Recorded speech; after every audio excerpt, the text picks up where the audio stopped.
T, good to see you doing, brother. You're the first one in today. Hi, Miles. How you doing? Doing great, Carlos. Good to see you. How you doing?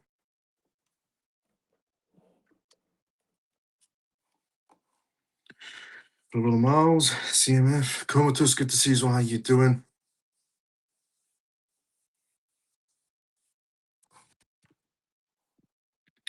Hi, Miles. XLP Den. Good to see you. How you doing?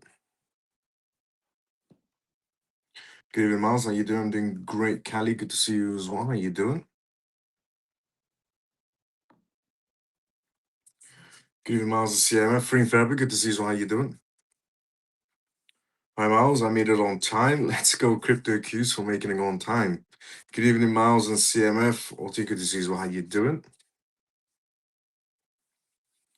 Okay, let's do evening, Miles. How's things? Artistic, good to see you. How you doing? Let's do intro disclaimer. What we're going to talk about on tonight's live. Welcome to the CMF Live. If you're watching this for the first time ever, the CMF stands for Crypto Miles Family. My name is Miles. You can tune to this live Monday, Friday, 10 p.m.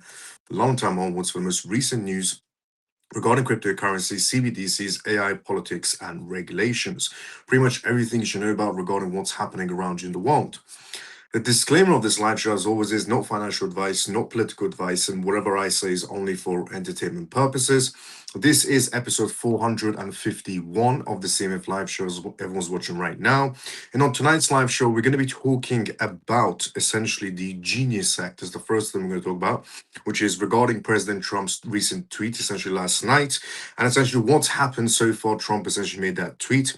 We're also going to talk about tonight's live regarding the tokenization market space and how that is also being affected by the Genius or the Clarity Act as well.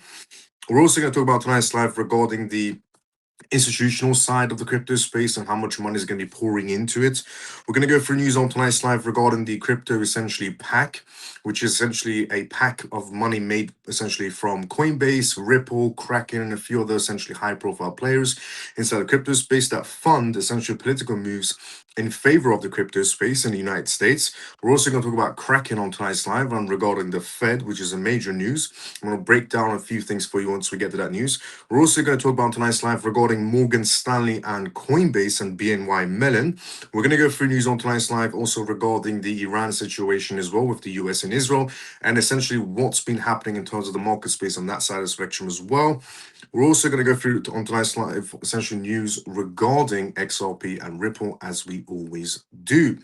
Now, before we go through the first news on tonight's live, which is regarding President Trump, his tweet, the replies he's essentially received so far from the crypto community and everything else to do with it, let's go inside the comment section first, and then we go straight into the first news. And I also want to say thank you so much to every single one of you who has straight away liked and retweeted this live show. If you haven't seen CMF members, take 2 seconds to like the live show and retweet it if you haven't already.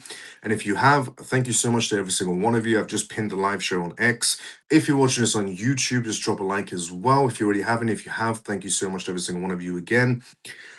Now, let's go through the comment section first before we go through the first news. Let's see where we're at. We were here. Obviously, things are great. Good to see how you're doing. Hi, Miles. Hope you had a fun birthday. I definitely did. Ronnie, good to see you, brother. How you doing? Good evening, Miles and family. Ian, good to see you. How you doing, brother? Evening, Miles and CMF. Joe, good to see you. How you doing? Good evening. Let's go, JP. Good to see you, brother. How you doing?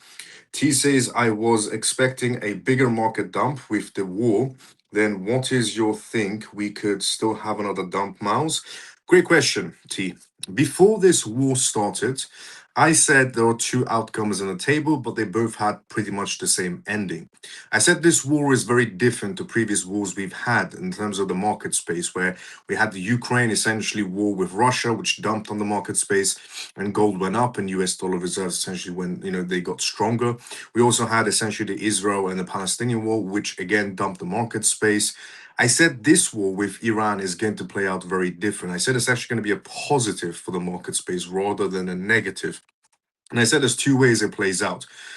And I said both the outcomes have the same ending, but they're going to play out different. I said either the market space is just going to shoot up because the Iranian government is trying to embezzle their money into cryptocurrencies and try to escape the country.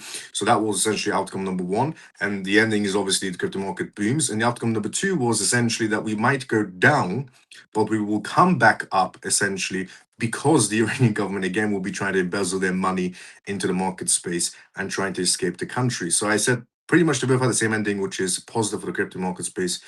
And as you know it, this war is playing out very differently. And I do have some data and stats to go through on tonight's live as well regarding this Iran war and regarding the crypto market space and how much money is possibly being embezzled through the crypto market space right now.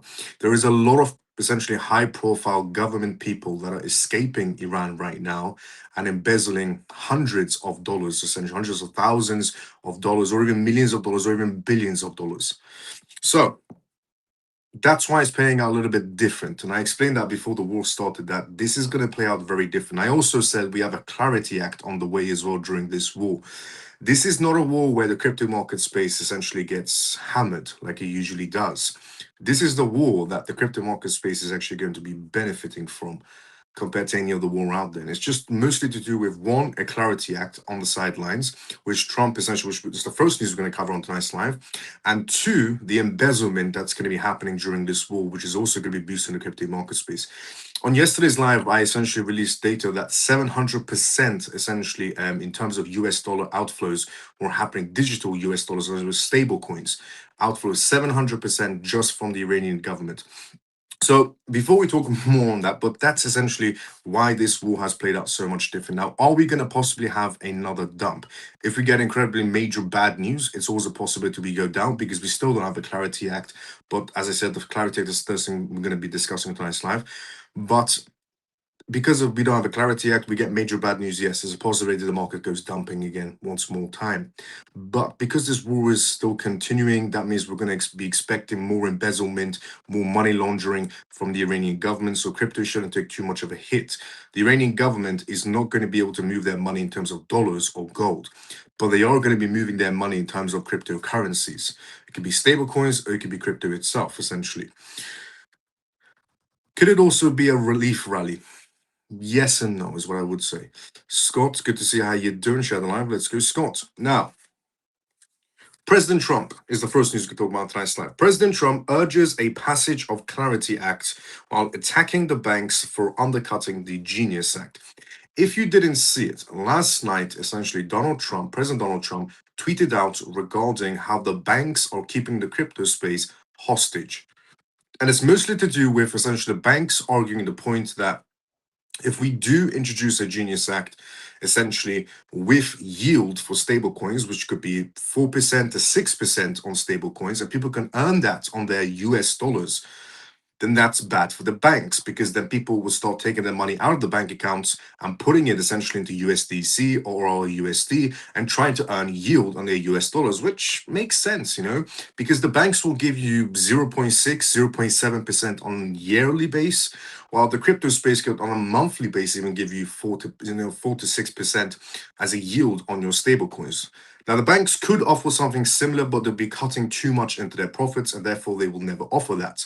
So instead, what they try to do is keep the crypto space hostage in terms of regulations, and that is why Trump was angry, and that is why he sent out that tweet last night. Now, from the bank's perspective, they're arguing that if people start taking their money out of the banks, because then stable coins just seem more appealing to people due to the 4 to 6% yields, then the banks won't be able to give people credit cards, loans, mortgages, and so on, because too many people will be essentially closing their bank accounts, moving over to the stablecoin sector, and that's not good for the banks, and it's also not good for the consumers because they can't receive the services they were receiving previously from the banks, which was loans, mortgages, and so on. But here is more on that. So President Donald Trump has intensified his push for the US Clarity Act, a legislative pillar designed to cement the country's dominance in the digital asset sector. In a series of aggressive statements, the president took aim at traditional banking institutions, accusing them of attempting to undercut the landmark Genius Act to protect their own legacy interests. Trump argued that the utility era requires a financial system that prioritizes innovation over essentially keeping the crypto space hostage.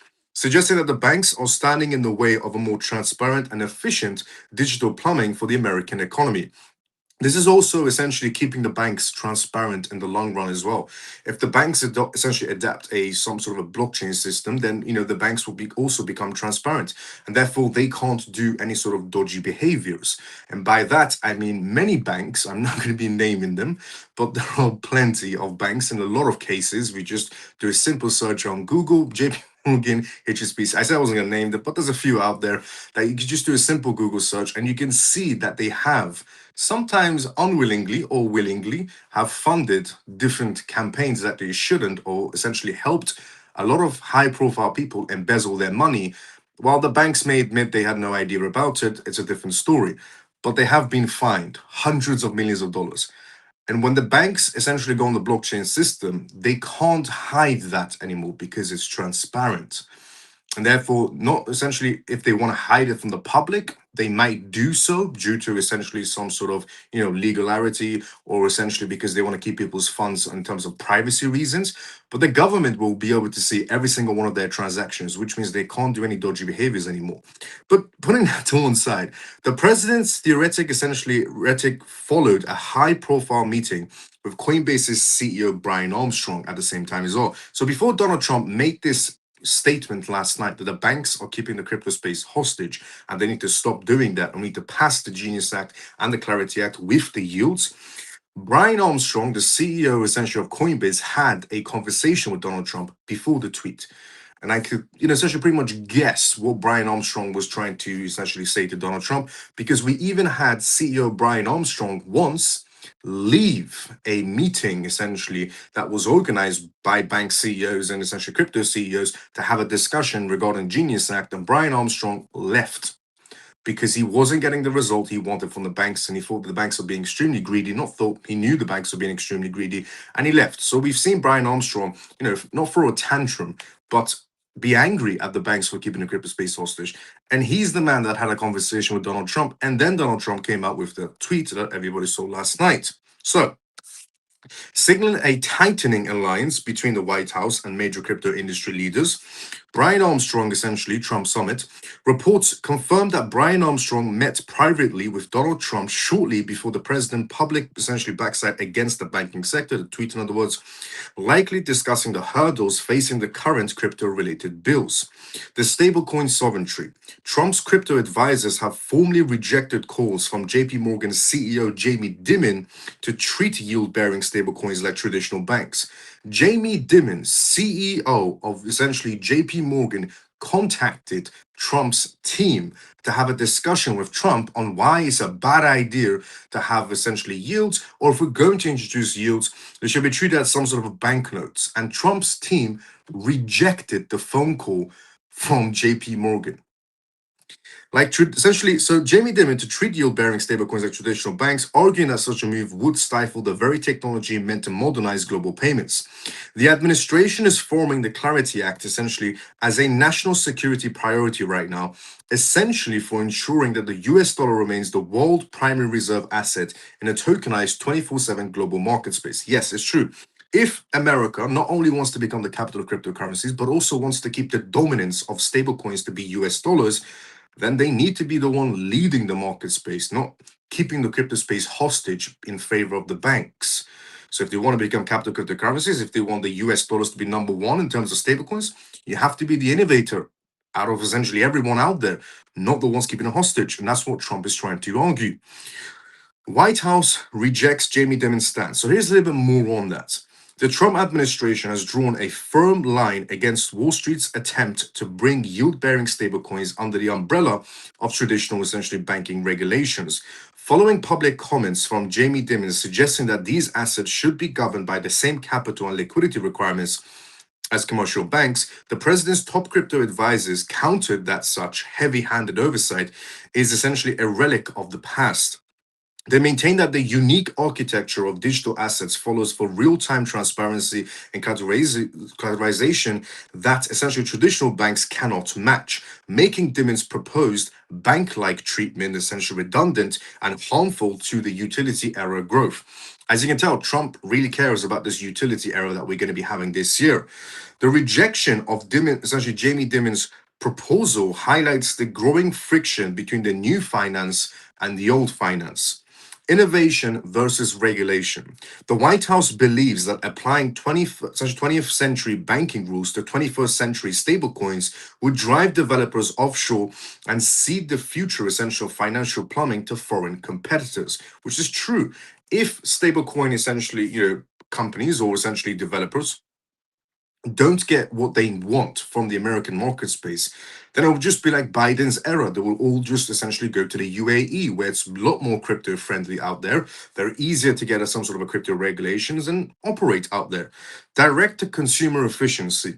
Advisors argue that yield bearing stablecoins provide a direct benefit to American citizens by offering better returns and lower fees than traditional saving accounts, which have long been controlled by major banks. And that's what the banks don't want to let go of. The banks want people to keep their savings accounts, even if they're earning a minimal of what they could be possibly earning a lot inside the crypto space. If somebody had essentially, for example, 10,000 to 100,000 essentially dollars in a savings account in the bank, it's pretty much useless, you could say. But if they had the same amount in essentially USDC or USD, they could be earning so much more on their dollars. And that is what Trump and his team is trying to argue for. That people can earn a lot more. The average American can earn a lot more money on top of the money they're saving if they use stablecoins. And that the banks trying to keep the crypto space hostage, it is just not right. Street pivot signals escalating battle between Washington and Wall Street right now. There's a battle going on right now. Washington versus Wall Street. Washington is standing with the crypto space. Wall Street is not standing against it. And to be fairly honest, it's not the entire Wall Street that's standing against the crypto space.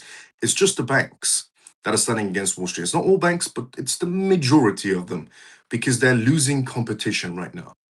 Do you know what's different about this? Because during Biden's era, there was no Washington versus Wall Street. It was Washington and Wall Street are in bed together against the crypto space, hence why the entire crypto space got sued.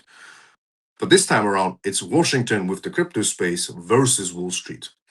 The recent fury of activity from the Brian Armstrong's meeting, to the public attacks on banking lobbyists signals that Trump's administration is prepared for a full-scale political battle to pass its crypto agenda. By forming the banking sector's opposition as a selfish attempt to hinder American progress, the president is attempting to build a populist mandate for the Clarity Act and the Genius Act. This streak essentially pivots marks a significant moment in the utility era. While the flipping of the switches for institutional adoption is no longer just a technical challenge, but a high stakes essential political contest for the future of global financial systems, the administration's aggressive stance is expected to force a showdown in the coming legislative sessions. So it's not only essentially crypto CEOs right now having conversations with bank lobbyists in the SEC, the CFTC, or the House of Governors, and so on. White House is now getting involved into it. And we all know White House right now is extremely busy. Washington is extremely busy with everything else that's going on in the Middle East. But Trump took a little bit of time out of his incredibly busy schedule of a war to focus on the crypto space for us inside the crypto sector. So good on him for taking a little bit of time out just to essentially fix this, banking hostage crypto regulation situation. Lobbying counteroffenses. Major banks are expected to ramp up their lobbying efforts in response to President's attack, potentially setting up a historical clash on Capitol Hill over the essential definition of money. Industry alignments. The meeting with Brian Armstrong suggests that the crypto industry is now providing strict and technical input necessary for the White House to navigate complex financial policies. Public sentiment. Trump is betting that the American public will favor a faster, cheaper, and more open financial system over the traditional banking model, using the Clarity Act as the primary vehicle for that transformation. Trump is extremely focused right now on getting that Clarity Act past the finishing line. Not only the Clarity Act, But the Genius Act also passed the finish line. Not only that, but including the yields that the banks were trying to essentially stifle. And I can take a guess. Once this meeting comes up, I can already take a guess that the party that will be backing the banks is going to be the Democratic Party. I will bet my life on it that once this meeting comes up, banks versus essentially Washington, Wall Street versus Washington, I can bet my life on it that I know for a fact that the Democratic Party is going to be siding with the banks because, as they do, the Democratic Party, like this, that's what the Democratic Party are. It's just, how much are you going to pay me under the table and I'll take your side. That is what the Democratic Party is going to be doing. They're going to be lobbying for the banks in that meeting. I will bet my life on it that they will do that. While the Republican Party will be siding with the crypto space and Donald Trump. Don't believe me? Watch when that happens. Now, before we talk about the next news on tonight's live, which is regarding the market infrastructure, let's go inside the comment section first. Let's see what's going to be happening. Let's put essentially what's happening inside the comment section, and then we go straight into the next news, which is also very important news, which is also it's been stifled by the essentially Clarity Act and the Genius Act that the banks are trying to essentially keep hostage. But first, let's go inside the comment section first. That's what's happening there. We were at here. Hi, Miles. Here again. Just watching the BS on BBC. People are stupid if they believe what the public is says. Thank you, Andy. Facts. Morning, Miles on CMF. Shelly, good to see you all morning. How you doing? Good evening, Miles and CMF family. Orban, good to see you. How you doing? Scott, let's go. Evening, Miles and CMF. Jason, good to see you. How you doing? Hi, Miles. When bull run you think soon? I would say soon is definitely the answer. Hi, Miles. Why is Trump saying that Reza Pahlavi is? He never said that. I also clarified that yesterday. Go and watch yesterday's live show. Why can't they pass it without the bank's permission? Can't they just pass the Clarity Act and tell the banks that's how it is and deal with it? Good question, T. Why can't they just pass the Clarity Act? And, why do they need the bank's permission? They don't need the bank's permission. But do you know what is really happening? It's the Democratic Party. We need votes to pass the Clarity Act. We need votes to pass the yield situation on the Genius Act. And do you know who's not voting? The Democratic side. Do you know why the Democratic side is not voting? Because they're lobbying with the banks. The same thing they did exactly, actually, the same thing they did under Biden's administration.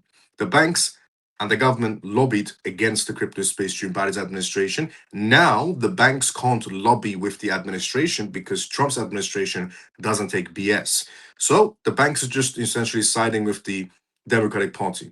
That's why it's not passing through. It's not that the banks essentially are physically holding it back. It's that they are technically behind the sidelines physically holding it back by using the Democratic Party's votes to not pass it through, to get what they want. So it's not that they're asking permission, it's just that the Democratic Party is being controlled by the banks to go against the crypto space. I hear about XRP. Is there anything going on with XLM, XDC, HBAR, SHX, and Flare? A lot of things happening with XLM, XDC, HBAR, SHX. Not sure too much is happening, but Flare also a lot of things are happening there too. Doge and Shiba, those two essentially, they have their own big groups behind us. The best thing I could say about them. I do not understand why the banks are trying to limit how the retailers can make money with their money. We're not stupid. The banks give us 1 to 2%, and crypto allows us to make 3 to 5%. Facts. Share the live. Let's go, Miles. Let's go, Scott. Let's go, Miles. Let's go, Scott. Share the live. Let's go. Good evening, Miles and CMF. Mike, good to see you, brother. How you doing? Get crypto past the line. Let's go, Mike. Facts. Absolutely. Let's go, Scott. The Democrats taking the money below the table. The Republicans are taking money above the table. Both are getting payoffs. Let's do not make one side seem worse than the other side, which is a fair point. The Democratic Party are being paid under the table by the banks, and Republicans are being paid essentially on the table by essentially the crypto lobbyists. But let's just be honest. One side is getting paid on the table, and that side is working in our favor, while the other side is working against our favor. So we can make it one side if we wanted to, if you really think about it. Evening, Miles and family. Susie, let's go. How you doing? Yes, the Democrats. Yep. Like, share, and repost. Let's go, Shelly. Thank you so much for saying that. CMF members, if you haven't liked or reposted this live, what's going on here? Like and repost the live, CMF members. I can tell who likes and who reposts the lives, just to let you know. I know all of you watch.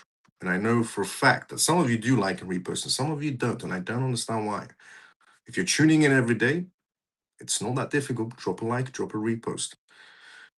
Yes. Why is the Clarity Act? When is the Clarity Act going to be happening? Well, when essentially banks let go of their lobbying. I do agree that Dems are holding up things. There are reports of Trump's family and circle moving money via blockchain, so that could be a legitimate reason to whether the politics or not. We love you, Miles. Let's go, Scott. Now, market infrastructure. What else is this bank lobbying move keeping and holding back right now inside the crypto space? Tokenization. Market infrastructure firms warn that tokenized securities face higher cost and split liquidity. Leading market infrastructure firms have issued a cautionary report regarding the future of tokenized securities, warning that the industry faces higher operational costs and fragmented liquidity without a unified approach to interoperability. As the utility era pushes more real-world assets onto various blockchains, the lack of standardized cross-chain protocol is creating liquidity silos that prevents the seamless flow of capital. This fragmentation threatens to undermine the core premise of blockchain technology, efficiency, and reduce friction by forcing essential participants to maintain multiple technical connections across competing networks. The report identifies several critical hurdles that could impede the modernization of global financial plumbing. The cost of fragmentation. Firms operating across multiple disparate chains face redundant compliance and technology costs, potentially erasing the savings gained from moving away from legacy settlement systems. Liquidity dilution. Without interoperability, the same security tokenized on two different blockchains cannot be easily traded against essentially each other, leading to a thinner order books and increased price volatility for investors. Operational complexity. The flipping of the switches for institutional adoption is being slowed by the need for a very complex, essentially bridge solution, which often introduces new security vulnerabilities and regulatory uncertainties. To avoid a essentially walled garden scenario, infrastructure providers are calling for the rapid essentially adoption of universal standards similar to those proposed essentially in the Genius Act. Analysts suggest that for tokenization to reach its multi-trillion-dollar potential, the essential industry must prioritize building a cohesive network where assets can move fluidly regardless of underlying ledger. In other words, if they're operating on the XRP ledger or Solana or Chainlink or whatever it may be, they should be able to flow seamlessly. Failure to establish these common rails could result in a stalled transition, leaving the global economy with a digital version of the same inefficient and disconnected systems that blockchain was originally intended to replace. Why is this not happening? Because we need the Genius Act. Why is this not happening? Because we need the Clarity Act. Why is this not happening? Because we don't have any of those acts, and other countries also need to have something similar. But if we can't get the biggest market space in the world to agree on this, how are we going to get the little ones to accept? By little, I mean other jurisdictions. So it's not that just the banks are holding essentially the crypto space back in certain categories, they're holding it back in every category by the looks of it. They're genuinely keeping the crypto space hostage right now. Now, on another note, the crypto market space is actually doing incredibly well for itself during this war. As I predicted, this war is very, very different to any other war because we have one, a Clarity Act on one side of the spectrum. Two, we also have a country, the Islamic Republic of Iran, embezzling and money laundering money into the crypto space as this war is continuing forward. That is why the crypto market space is picking up ever so slightly as well. So, Bitcoin breaks $73,000, but traders also are warning of a potential bull trap aimed at volatility. There are traders out there still saying that we could also possibly be in some sort of bull trap and we could be going down one more time. Could we go down one more time? There's always a possibility if we don't have a strong foundation, and we don't have a strong foundation because we have no regulations, because we can't get them passed. But at least Trump's administration now is, giving some time towards the crypto space as well to pass these regulations past the finishing line. So, psychologically, essentially, Bitcoin has successfully climbed above the $73,000 threshold, reclaiming a key psychological level as the market attempts to shake off recent geopolitical jitters. This upward move suggests a renewed appetite for digital assets as the utility era continues essentially to integrate blockchain technology into the global financial plumbing. However, despite the price surge, many market analysts and professional traders are urging caution right now, suggesting that the current rally could be a bull trap driven by low liquidity liquidations rather than a sustained shift in institutional demand. The cautious sentiment among essentially market participants is driven by several essentially conflicting macroeconomic and technical factors. Liquidity concerns. Analysts point out that the volume accompanying essentially this breakout is thinner than the previous rallies, raising fears that a sudden reversal could occur if large holders decide to take profits. Geopolitical headwinds. While Bitcoin is showing resilience, the ongoing conflict in the Middle East continues to cause volatility in the US dollars, oil markets, which also could indirectly pressure risk on assets in the coming days. Something to explain regarding the oil market space that could also put pressure on crypto market space. Iran has mentioned essentially that they are going to be closing the Strait of Hormuz. On the other side of the spectrum, the US said they're going to be using two USS essentially carriers, aircraft carriers, to stop Iran from trying to do anything stupid by closing the Strait of Hormuz. So that could potentially not slow down essentially oil barriers crossing the Strait of Hormuz. Also, before the war in Iran started, the US took over Venezuela, which has an immense amount of oil. That could potentially also be to, essentially moderate oil, you could pretty much say, so that the world doesn't get too affected by energy crisis if the Strait of Hormuz actually does go into some sort of deep battle mode. As the market essentially, and also funding rate spikes. On-chain data indicates a sharp rise in leverage and funding rates, a technical signal that often precedes a flush out, essentially, of over-leveraged long positions. As the market essentially tests these new highs, the focus remains on whether Bitcoin can flip the $73,000 level into a solid base essentially of support. Success here would signal a definitive exit from the recent meltdown phase and potentially clear the path towards an all-time new high, is what they're suggesting. A failure to hold this level could validate the bull trap warnings, leading to a rapid retracement as the broader financial system grapples with the uncertainties of the 2026 economic landscape.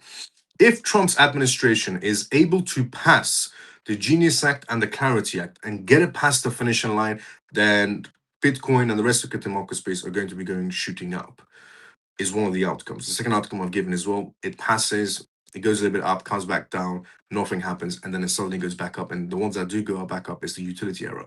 It's the utility essentially coins. But the point about profit taking is also valid. The Islamic Republic of Iran are, as I said, rats. Complete rats is what they are. And they are being obliterated right now and turned into dust by the American army. Thank you, Donald Trump, for doing that. Now, on that point, the Iranian government could also take their money out of the crypto space, the money that they're embezzling right now to run away from the country. And they could do that possibly. So that could also make the market dump too. So it's a valid point regarding profit taking to bring the market back down. Now, putting that to one side, there is a huge amount of money entering the market space, you could say pretty much, and they're coming through ETFs right now. Institutional investors pour $1.7 billion into spot Bitcoin ETFs in major dip buying move. Institutional investors have signaled a strong buy the dip conviction, funneling a massive $1.7 billion into spot Bitcoin ETFs in a single trading session. This surge in inflows comes as the broader market grapples with geopolitical volatility, suggesting that large-scale financial entities view recent price corrections as strict entry points rather than a reason for retreat. So there might be analysts out there suggesting that this is just a bull trap. But the other side of the spectrum, we have institutions silently buying, you could even say.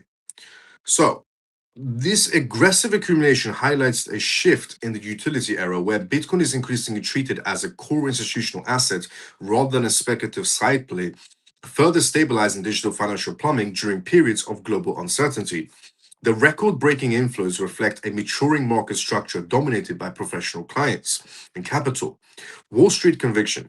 The scale of $1.7 billion in inflows indicates that the pension funds, insurance companies, and sovereign wealth funds are likely moving past the testing phase and into full-scale allocation. The counter-cyclical, essentially hedging, while essentially retail traders expressed fear over regional conflicts, institutional desks appear to be utilizing regulated ETF wrappers to hedge against their long-term, essentially fiat debasement and energy-driven inflation. Market absorption. This massive injection of liquidity helped absorb essentially the selling pressure from the public miners and short-term, essentially speculators, providing the necessary floor for Bitcoin to reclaim the technical levels above $73,000. This trend underscores the growing divide between short-term paper hands and long-term institutional diamond hands.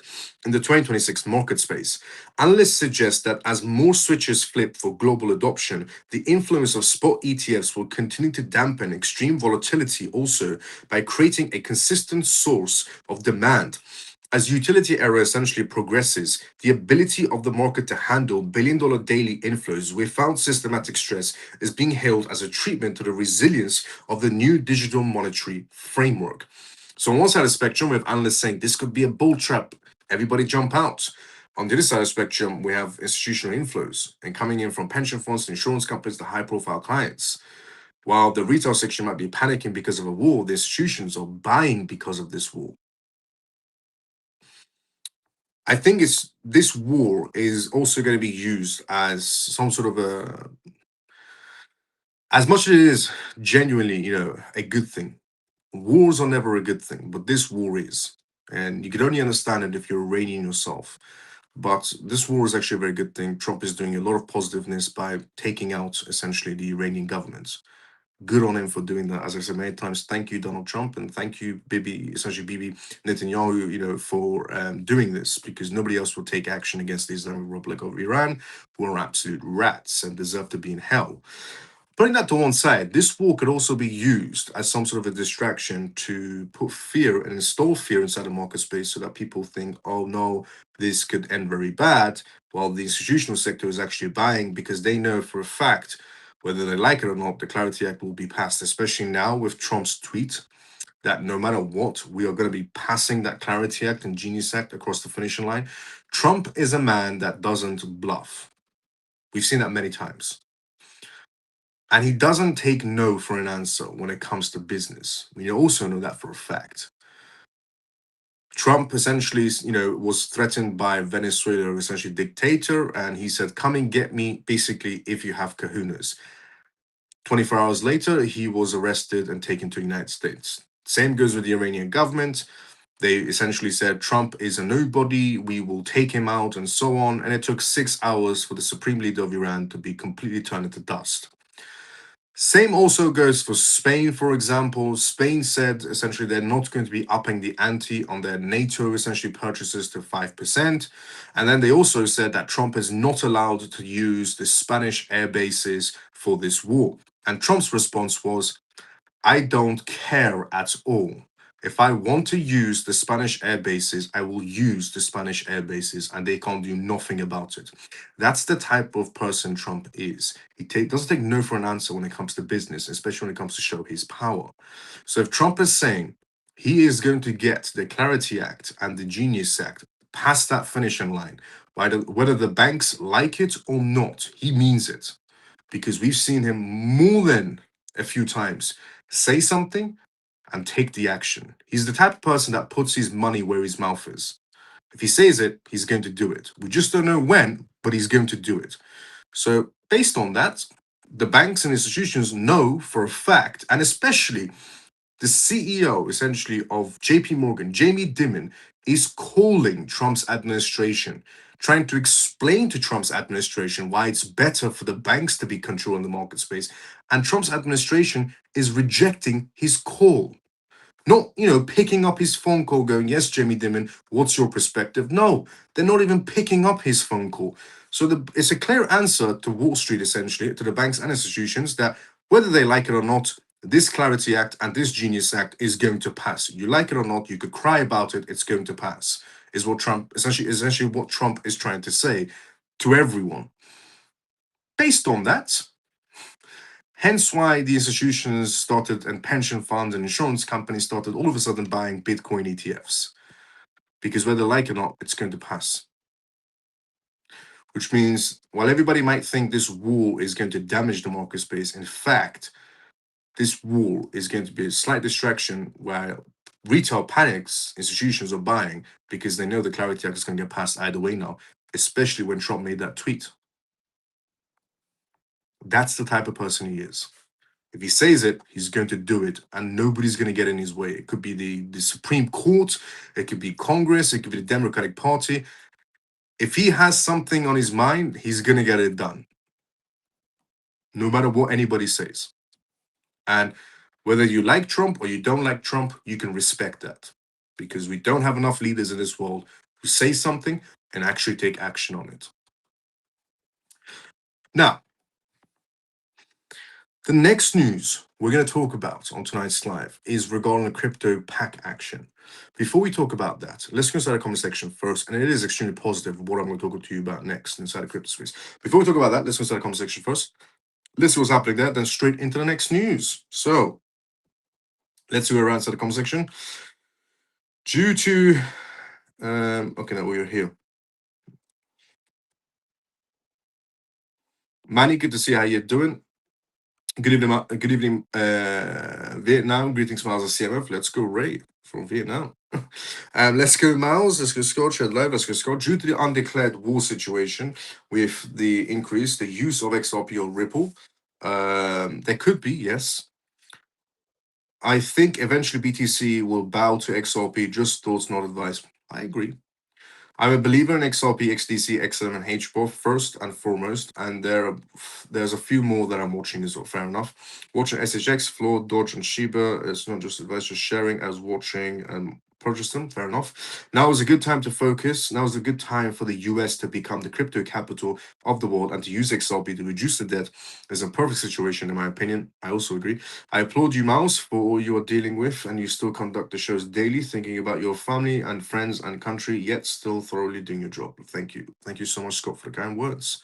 Hi, Miles, the CMF family. Let's go for Facts News. Good to see you guys. Let's go, Carl. How you doing? Thanks, Miles. Let's go, Scott. I do not believe he will get it done unless he gives up something to the banks. I want him to because I benefit. Fair enough. Knowing Trump, I don't think he gives up anything. Trump never gives up anything, essentially, out of his favor. Eventually, it will happen because money talks and walks. Facts. Facts. Trump is savage. Love it. Fantastic life. Thanks, Miles. Let's go. Las Vegas in the house. Let's go, Davis from Vegas. How you doing, Las Vegas? Now, the Crypto Pack Committee. If you don't know if you don't know what that is, it's a pack made up of essentially Ripple, Coinbase, Kraken, Crypto.com, a few other ones that fund this with hundreds. So far, there's about $100 million inside of it. This fund is used to bring politicians in favor of crypto space, and most likely it's always going to be Republican Party. There are some Democrats obviously being funded by this pack as well. The majority is all Republican. Now, why am I bringing this up? Because it's positive right now. The crypto-focused political action committee, Fair Shake, has secured its first string of victories in the 2026 US congressional primaries, signaling a shift in the political landscape by deploying a massive war chest to support pro-innovation candidates. The PAC is effectively ensuring that the next Congress will be populated by lawmakers who prioritize the utility era of digital assets.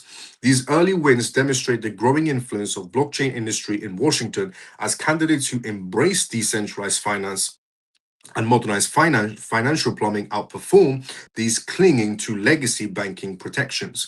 Now, the success of the Fair Shake endorsed candidates reflects a broader streak shift in how digital asset policy is being essentially initiated at the ballot box. Baptism momentum. The PAC has successfully backed both Republican and Democratic candidates, essentially proving that the drive for regulatory clarity and the passage of the Genius Act transacts traditional party lines. Targeted displacement. Several high-profile essentially incumbents who were vocal critics of the crypto industry face significant primary challenges funded by the Fair Shake, leading to a turnover that favors more tech-forward legislative bodies. In other words, politicians who hate the crypto space are losing to politicians who like the crypto space. Why? Because one side is being funded by the crypto space, which is completely legal, whereas the Democratic Party that was genuinely against the crypto space was being funded illegally by under the table. Exit polling suggests that a growing segment of the electorate views digital asset reform as a key economic issue, particularly regarding US competitiveness and modernization of the global payment rails. As the 2026 election cycle progresses, the influence of Fairshake is expected to grow, with the PAC essentially signaling plans to spend hundreds of millions of dollars more in the general election.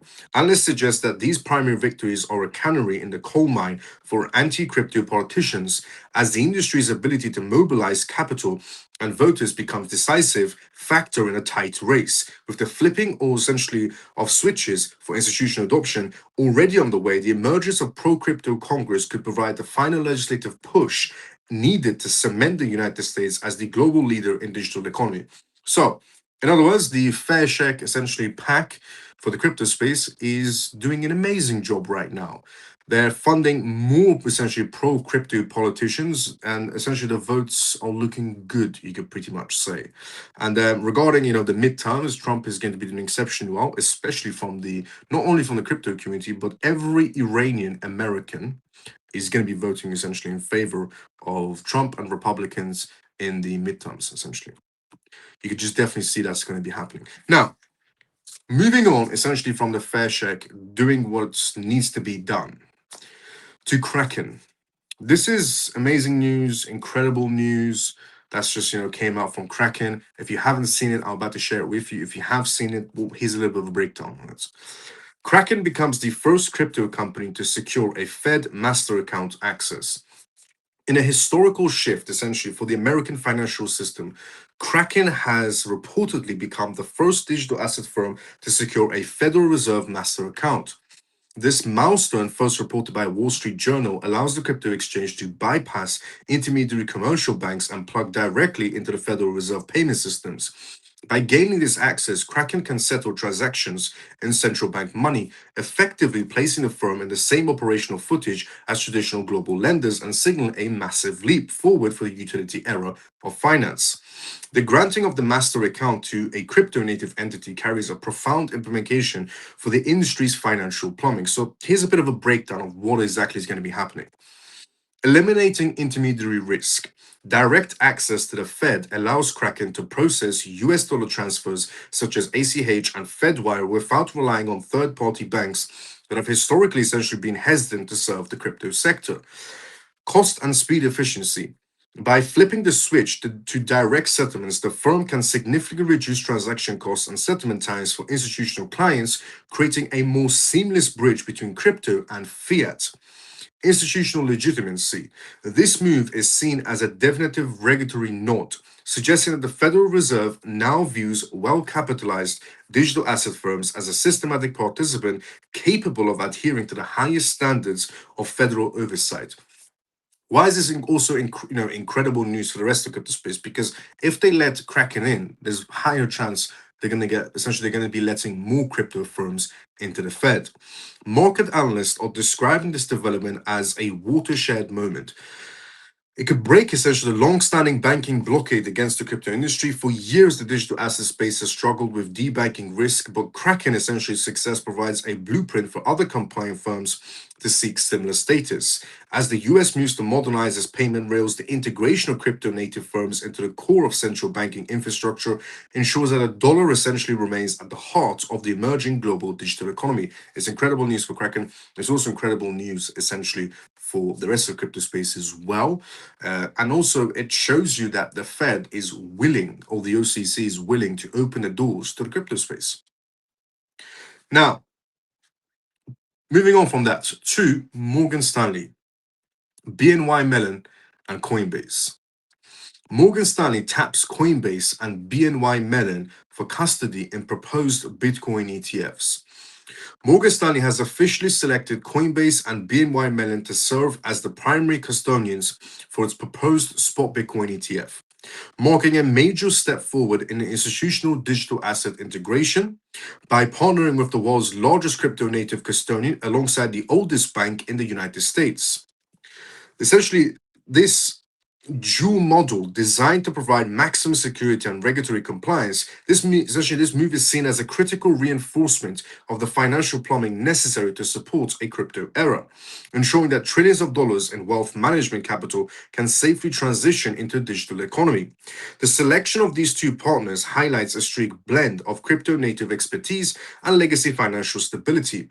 Hybrid custody model, by utilizing both Coinbase's specialized blockchain infrastructure and BNY Mellon's centuries of traditional asset safekeeping, Morgan essentially Stanley is addressing a single point of failure and concerns often raised by risk averse institutional investors. Institutional liquidity. This partnership is expected to facilitate massive inflows from Morgan Stanley's vast wealth management network, which oversees billions in clients' assets currently waiting for a regulated on ramp into Bitcoin. Regulatory standard setting. Analysts believe that this specific custodial essentially arrangement will serve as a blueprint for other global banks, signaling that the flipping of the switches for mass institutional adoption is now a matter of operational readiness rather than regulatory speculation. In other words, Morgan Stanley, BNY Mellon, Coinbase, everybody knows that these regulations are going to pass now because Trump is on their side. No matter what happens, the regulations are going to pass, which means essentially they're no longer sitting on the sidelines anymore. And it's not just about essentially, are they ready? No, they are ready. They're just waiting for the final whistle. At the race for Bitcoin ETF's dominance intensifies, Morgan Stanley's entry with such a high profile partner significantly raises the stakes for competitors. Essentially, this involvement of BNY Mellon in particular suggests that the traditional banking sector is no longer just observing the crypto space, but is actively building the infrastructure to host it. With this proposal now moving through the final stages of review, the market is bracing for a new wave of professional liquidity that could redefine Bitcoin's role as a permanent fixture in the global institutional portfolio. Incredible news regarding BNY Mellon, Coinbase, and Morgan Stanley entering the crypto space. Indirectly, it's extremely positive for the rest of the crypto space as well. Directly positive for Bitcoin. Now, putting that to one side, let's talk about the Middle East for a second, because a lot is happening there too.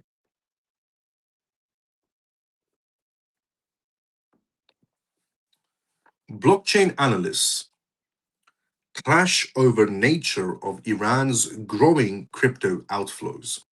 So a few analytic firms or even few analysts coming out saying something odd is happening in Iran with crypto.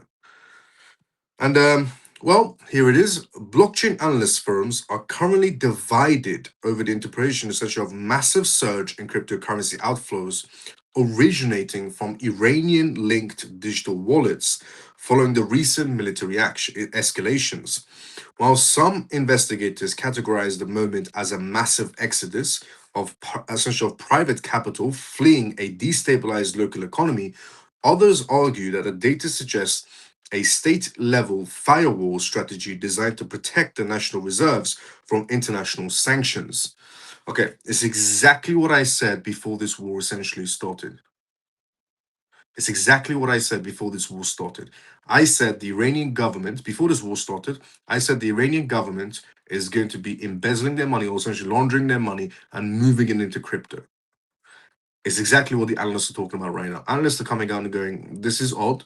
We don't know what's really happening, but we could put a finger on it and suggest that Iran's government is moving an enormous amount of money into crypto slowly, slowly. This is why I said this war is very different. It's not going to work out negative, but positive for the crypto space because of how much of a rat the Islamic Republic of Iran is. This technical dispute highlights the complexities essentially of tracking value within the global financial plumbing during wartime. As the utility era of borderless assets provides both a lifesaver for citizens and a strict tool for governments, the debate centers on several key on chain patterns that suggest different motivations for the transfer of funds. Coordinated whale movements. Proponents of the firewall theory point to a simultaneous movement of large BTC and XRP essentially partitions into cold storage wallet, suggesting a centralized effort to secure liquidity against potential cyber attacks or physical infrastructure damage. The Islamic Republic of Iran, complete rats. They are moving Bitcoin and XRP into cold storage wallet. The only two tokens, excluding stablecoins, the only two assets essentially the Islamic Republic of Iran is purchasing is Bitcoin and XRP, and they're stashing it in a cold storage wallet. Retail flight to stablecoins also. Curiously, a spike in small batch transfers to global exchanges indicates that ordinary citizens are off ramping local currency into USD peg stablecoins to hedge against the total collapse of the Iranian rial. Also, stablecoins are seeing a massive spike because of this war as well. In Iran, people are moving essentially their money into US dollar stablecoins because the Iranian money is useless pretty much. It was useless to begin with during this 47 years of the Islamic Republic of Iran, which completely, pushed that money into zero. Toilet paper is more valuable than Iranian money. Also, analysts have noted that an increased use of mixing services and privacy protocols are making it difficult to discern essentially whether the flipping of the switches for these transactions is being handled by private individuals or state-level sanctioned entities. So there's a huge whale movement happening inside the crypto sector. And these whales, they can't pinpoint, is it the Iranian government? Is it the Iranian people? Is it people who are behind the Iranian government? But there's a huge whale movement happening right now in Iran where they're purchasing Bitcoin and XRP and they're stashing it in cold storage wallets. Just Bitcoin and XRP, and they're stashing in cold storage wallets. As the conflict continues, the ability of blockchain, essentially forensics teams, to distinguish between civilian, essentially survival, and state evasion will likely influence future international policy and Genius Act style regulations. If the outflows are proven to be a state led effort to bypass the global banking essentially blockade, it may trigger a new wave of regulatory pressure on exchanges to implement stricter geographic fencing. So if it does turn out to be essentially the Iranian government that's purchasing Bitcoin and essentially XRP and is stashing it on the sidelines, then obviously they're going to look into these crypto exchanges and tell them, why are you letting the Iranian government purchase from your exchanges to bypass essentially sanctions during times of war? Essentially, for now, the utility error remains a double-edged sword in the region, offering a decentralized exit ramp for those caught in the crossfire, while simultaneously essentially complicating the enforcement of traditional geopolitical sanctions. Is it the Iranian government that's stashing Bitcoin and XRP into cold storage wallets? Yes, 1,000,000%. Again, I will bet my life on it. That is the Islamic Republic of Iran that is buying Bitcoin and XRP and stashing in cold storage wallets. Sure, the people of Iran could be doing the same thing, but if we talk about whale movements, no, we're talking about a government that's doing that. I told everyone this was going to, I didn't tell everyone that which coins would be chosen, but I did say that they're going to be using crypto to embezzle money. And I said this war is going to be different. So they're going to work out negative, but positive for the crypto space. Now, how can it continue being positive for the crypto space? The only way it's going to be positive for the crypto space is if we get a Clarity Act before the Islamic Republic of Iran decides to dump their crypto in the market space, or they might just hold on to it. I know for a fact when essentially the Islamic Republic of Iran completely falls and the regime goes to dust, a lot of government diplomatic members are going to escape Iran with hundreds of millions of dollars in crypto to countries like Canada or the United Kingdom or France or even Spain. These are the countries that the Islamic Republic of Iran would choose to escape to when the government completely collapses.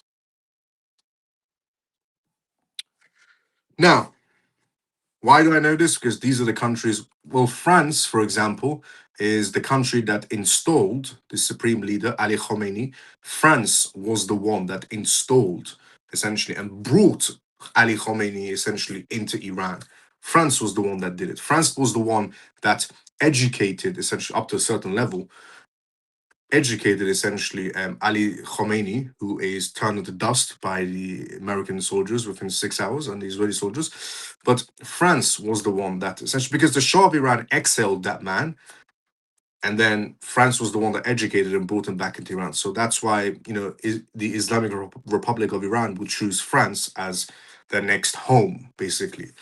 Why the UK? Because still the UK will not essentially come out and say that the IRGC is a terror group. The EU has come out and said it, even though some EU members rejected it, but the UK is still struggling to mention those words. Why? Because, not everybody, but some people inside the British government might be complicit to, you know, to be working with the Iranian government, which is incredibly wrong for them doing that. And also because the BBC had a hand in, bringing the Khomeini also into Iran as well. So again, the UK could be chosen as their next home. Canada, because there's a lot of Iranian essential diplomats that are living in Canada right now who embezzled blood money into Canada. Spain, because Spain also receives hundreds of millions of dollars from essentially the Iranian government, and Spain decides to look the other way and pretend they haven't seen anything. And obviously Switzerland, everybody embezzles money to Switzerland. That's a given right there.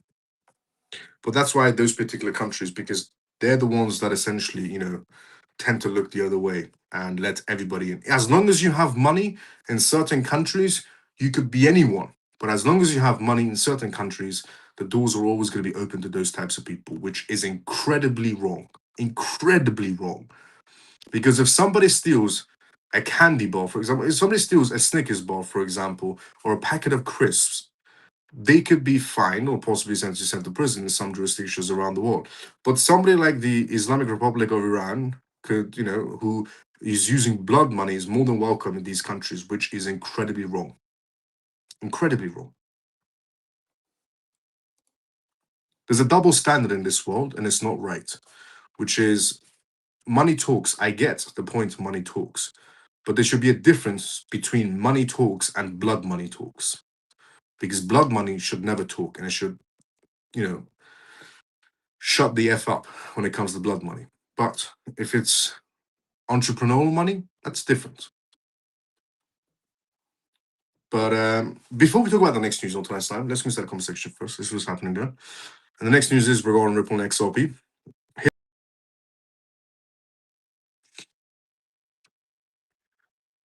I don't know what happened there, but we're back. Hit the like button, repost the live, hit the like 100 or heart buttons. Let's support our own community. Let's go. The Iranian people are smart. They're investing in XRP, who also is to say that there's an Iranian that created BTC. Miles, the people essentially, Miles, the people of your country may have been listening to you when the opportunity that arose over the years. Honestly, you may never know. I saw yesterday that one of them in the UK private hospital. Is that correct? Are the UK harboring those types of people, terror people? Yes. Ali Khomeini's son, the supreme leader who got obliterated by the Americans and the Israelis within 6 hours, the supreme leader that chat the most was, that man, his son, was being treated in the UK in British hospitals. And if we're going to pretend that the UK had no idea about it, that's going to be laughable, as at best to say.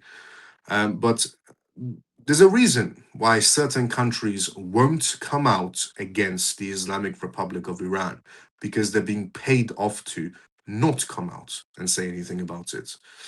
And it just shows which leaders around the world are strong and which leaders are pathetic, weak men or women who don't want to speak out when they see something wrong in this world because they're being paid off not to do so.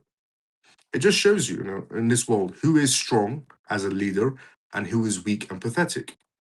And if there is a country out there who is harboring the Islamic Republic of Iran, giving them private treatments and letting them buy 140 million pounds of properties in London, by the way, the not everybody again, but in the British government, essentially they let the prime minister, you can even say, let essentially the Islamic Republic of Iran, Ali Khamenei's son, the supreme leader's son, has a portfolio of 140 million British pounds worth of properties in London.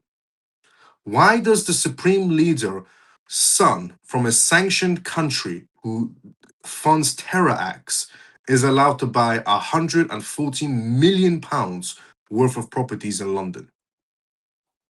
This is what I mean by, certain countries or certain governments or certain politicians look the other way and they don't care about blood money.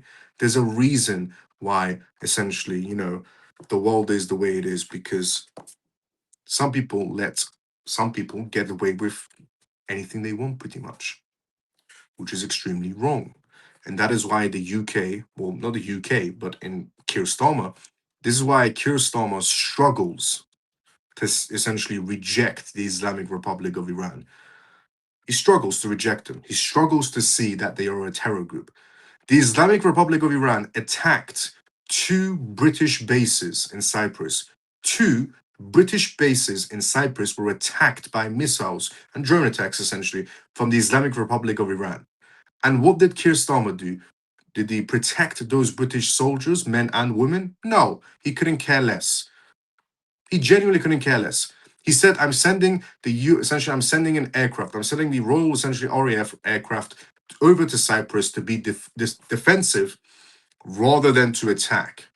I'm sorry, your soldiers just got attacked on their own base by a country, and your first response wasn't essentially to attack back. Your first response was to bend over, pretty much.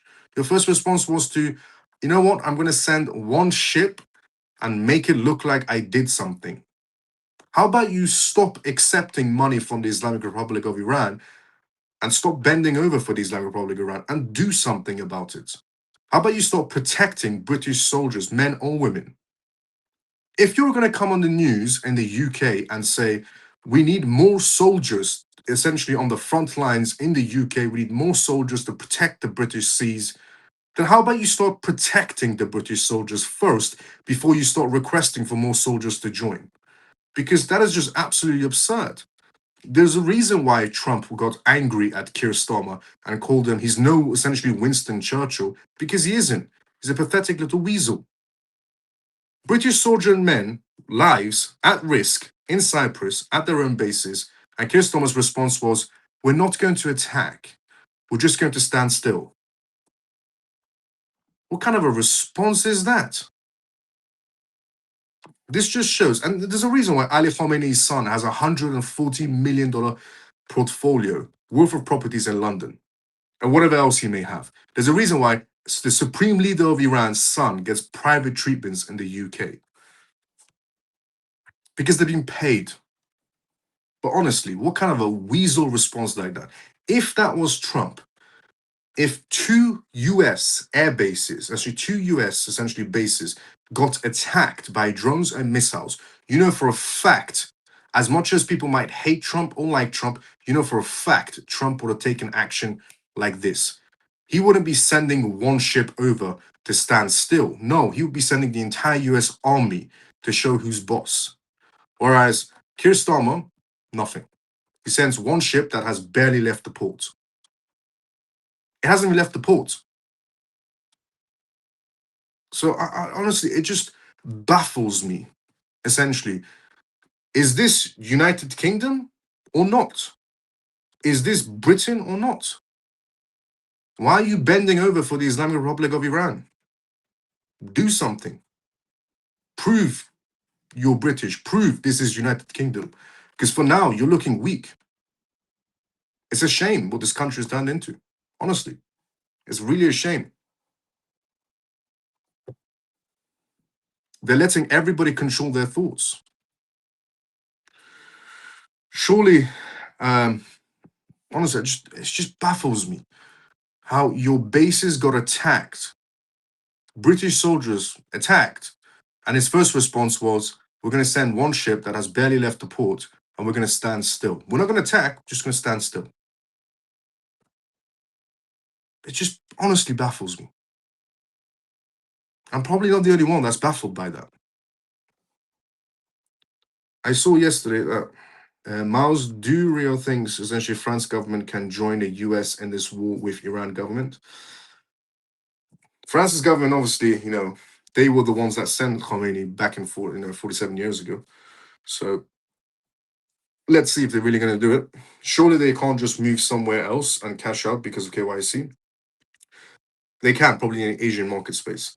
Hi, Miles and family. Alex, good to see you. How you doing? Australia is taking in um, IS brides and building a special area for them in a prison while taxpayers are funding it. It's unbelievable, to be honest, and what these governments are doing. I agree with that 100%. I agree with that 100%. I mean, what they're doing is it's just wrong.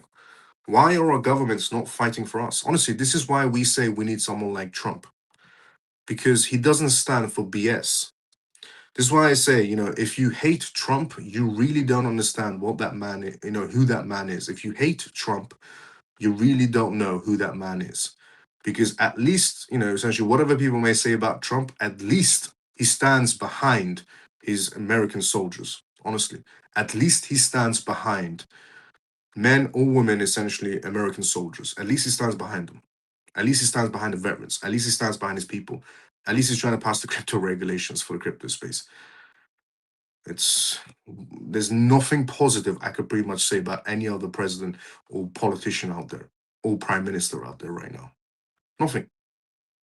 Because everybody's weak, and the only one that has strength is Trump, and he's using it for the right causes. I'm being genuinely serious. If anybody attacked U.S. air bases, for a fact, Trump would have taken action. Within 5 seconds, he would have taken action. So there are people still out there that hate Trump, and it just baffles me too. Why you could possibly hate Trump? Because all that man has done is protect your country, and all that man has done. And people say Trump is the laughing stock of the world, is what liberals say. He's not the laughing stock of the world. If you're a liberal, you're the laughing stock of the world. I'll be very honest with you. If you're a liberal, you are the laughing stock of the world, not Trump. Nobody's laughing at Trump, but everybody's laughing at you. Offshore banks in the UK are fully worth of block. Yeah, I agree, 100%. Now, XRP is what we talk about next on tonight's live. Ripple on XRP. On the topic of, XRP. XRP surges as Trump's crypto reform aligns with Bitwise ETF dominance. XRP has experienced a significant price surge following the President Trump's intensified push for the federal crypto reform. Since the tweet Trump sent out last night and said, "I don't care, you're going to pass the crypto regulations no matter what," there's been a certain spike in XRP because XRP is obviously a regulated crypto on paper. And also, there's been a surge that's been happening in terms of XRP ETFs at the same time. So, XRP has experienced a significant price surge following President Trump's intensified push for federal crypto reform, a move categorized by the administration's advocacy for a U.S. Clarity Act. Ripple CEO Brad Garlinghouse has publicly welcomed the essentially administration stance, noting that the utility era of digital assets is finally receiving the political backing necessary to modernize the nation's financial plumbing. This political momentum is conceded with a massive shift in institutional capital as the Bitwise XRP ETF has officially become the largest of its kind in America, for essentially signaling that the flipping of the switches for professional XRP adoption is moving into a higher gear right now. The convergence of legislative progress and investment milestones is reshaping the XRP ecosystem. Regulatory tailwinds. Trump's public attacks on legacy banks for undercutting the Genius Act have bolstered investor confidence that XRP will soon operate under a clear, pro-growth federal framework. Once we get regulations, there's nothing holding XRP back then. Institutional liquidity. The rapid growth of the Bitwise XRP ETF also underscores a massive appetite among Wall Street firms for regulated exposure to the XRP ledger, essentially cross-border settlement capabilities. Global settlement leadership. Ripple's leadership maintains that the combination of the Clarity Act and dominant essentially ETF products will cement XRP's role as the primary bridge currency for the 24/7 global digital economy. Analysts suggest the synergy between the White House's pro-crypto agenda and success of the Bitwise investment vehicle marks a turning point for the asset. As Bitwise ETF absorbs record-breaking inflows, it provides the deep liquidity necessary for large-scale financial institutions to utilize the XRP ledger for real-time payments without the friction of legacy systems. With the Trump administration actively rejecting heavy-handed banking regulations in favor of innovation, XRP is being positioned as the cornerstone of the new American digital infrastructure poised to lead the transition into a fully tokenized global market space. So, XRP essentially, is going to do exceptionally well under these regulations. Everybody can see it. Even the moronic Islamic Republic of Iran could see that happening as well. The rats that they are, I have to say that honestly. But even they can see it. The whole world can see it essentially. Bitwise's XRP ETFs had a massive surge straight after Trump's tweet. The regulations passing is going to be exceptionally profitable for any crypto project that has regulatory foothold, which technically on paper is only XRP. That's why it's seen as some sort of a cornerstone for the world. A lot of things are going to happen this year. One of them is now, especially now, Clarity Act is passing, Genius Act is passing. Whether the banks or Democrats like it, don't like it, want to cry about it, who cares? Because now we have Trump on our side. And Trump is saying it's passing, whether you like it or not.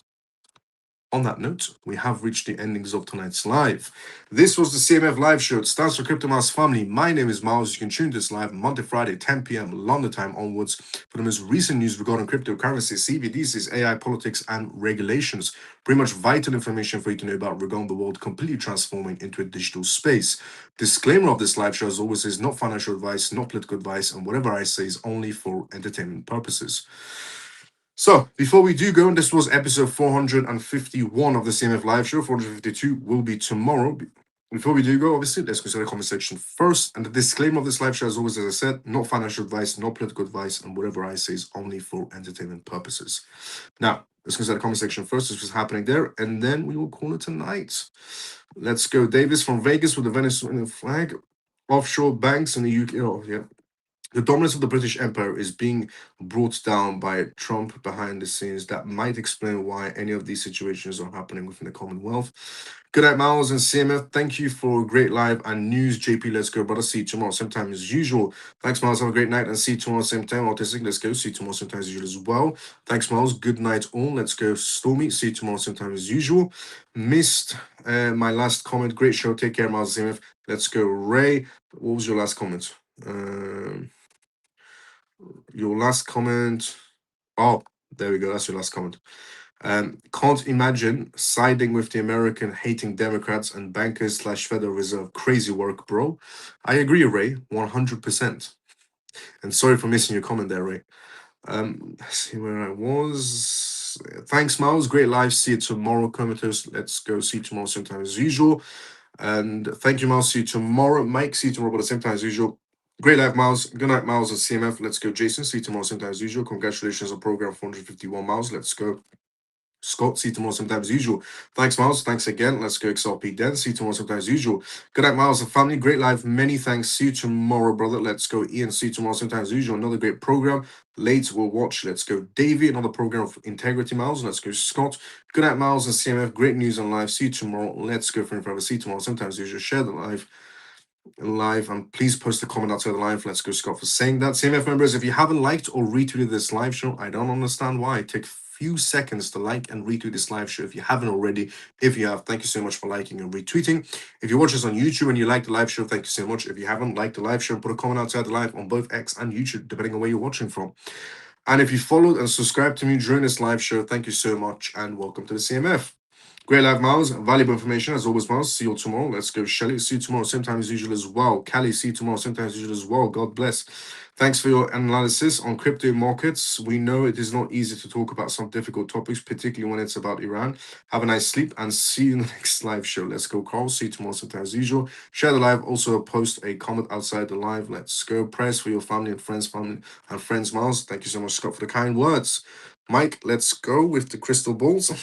I am praying for my fellow human beings. Let's go, Scott. I will see everybody tomorrow, same timing as usual. Everybody have a great day or a good night, depending on where you're around the world. Love you all. See you tomorrow, same time as usual. Like, follow, comment, retweet, subscribe if you already have it. If you have, thank you so much. Love you all. See you tomorrow for episode 452 of the CMF Live. Have a good night, Miles. Let's go, Scott.